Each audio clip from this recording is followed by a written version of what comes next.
Welcome to Telugu classes by Purnima. ఈరోజు వీడియోలో విద్యార్థులు సంఘ సేవ అనే వ్యాసం గురించి తెలుసుకుందాం. ఇది రెండు విధాలుగా అడగవచ్చు. ఒకటి విద్యార్థులు సంఘ సేవ లేదా సంఘ సేవలో విద్యార్థుల పాత్ర తప్పనిసరిగా ఉండాలి. రేపు పెద్దవాళ్ళు అయిన తర్వాత సమాజానికి తమ వంతు సేవ చేయాలనే భావాన్ని వారు విద్యార్థులుగా ఉండగానే పెంపొందింపజేయవలసి ఉన్నది. ఈ విషయమై నీ అభిప్రాయాలను ఒక వ్యాస రూపమున వివరింపము. ఈ విధంగా ప్రశ్న ఉంటుంది. దీనికి జవాబు: నేటి విద్యార్థులే రేపటి పౌరులు. శక్తియుక్తులతో చురుగ్గా ఉండే కాలం విద్యార్థి దశ. చదువుతో పాటు అనేక విషయాలు తెలుసుకోవలసిన వయస్సు ఇది. విద్యార్థులు సంఘ సేవ చేయడానికి తగిన అవకాశం కల్పించడానికై ప్రభుత్వం జాతీయ సేవా పథకాన్ని ప్రవేశపెట్టింది. దేశాభివృద్ధిలో విద్యార్థులు తమ పాత్రను పోషించడానికి ఇది అవకాశాన్ని కల్పించింది.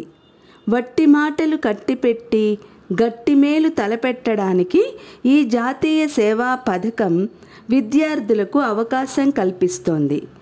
మహాత్ములెందరో తమ జీవితాలను మాతృదేశ సేవ కోసం వినియోగించారు. వారి అడుగుజాడల్లో విద్యార్థులు కూడా సొంత లాభం కొంత మానుకొని పొరుగువారికి తోడ్పడే అవకాశం ఇందువలన విద్యార్థులకు కలిగింది. విద్యార్థులు సంఘ సేవలో పాల్గొనడానికి అవకాశం ఉన్న రంగాలను గుర్తించవలసి ఉంది. ఉదాహరణకు కళాశాలను గుర్తించవలసి ఉంది. కళాశాలను అందంగా తీర్చిదిద్దే కార్యక్రమాన్ని విద్యార్థులు చేపట్టవచ్చు. గ్రామాలలో కొంతకాలం ఉండి పరిసరాలను శుభ్రతలో గ్రామీణులకు తోడ్పడవచ్చును. నిరక్షరాస్యత నిర్మూలనకు తోడ్పడవచ్చును. మద్యపాన దురాచార నిర్మూలనకు కృషి చేయవచ్చును. శ్రమదానం ద్వారా బాటలు వంతెన నిర్మాణంలోనూ సహాయపడవచ్చు. చెట్లు నాటుట అనే కార్యక్రమాన్ని విద్యార్థులు సులభంగా చేపట్టవచ్చును.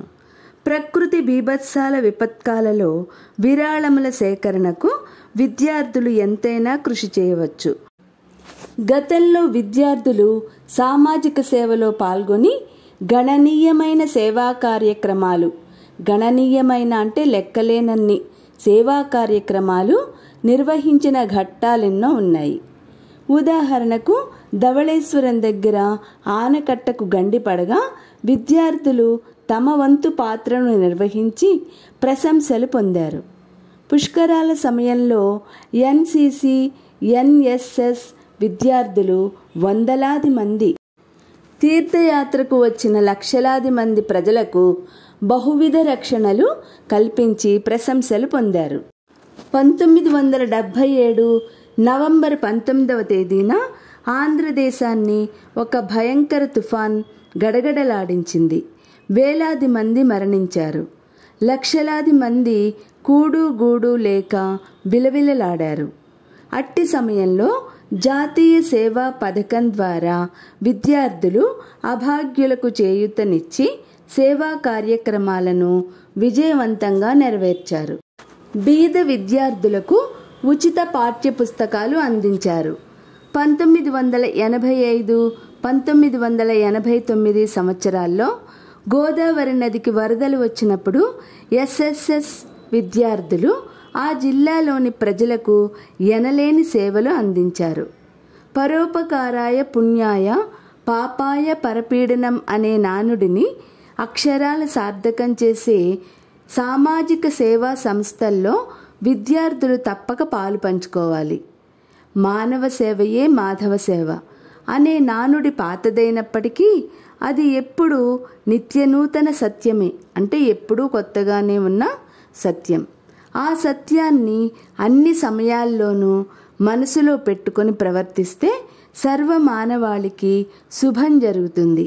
విద్యార్థి దశలో ఇటువంటి భావన ఉన్నప్పుడే పెద్దవారైన తరువాత వారు సమాజ సేవలో భాగం పంచుకోగలుగుతారు.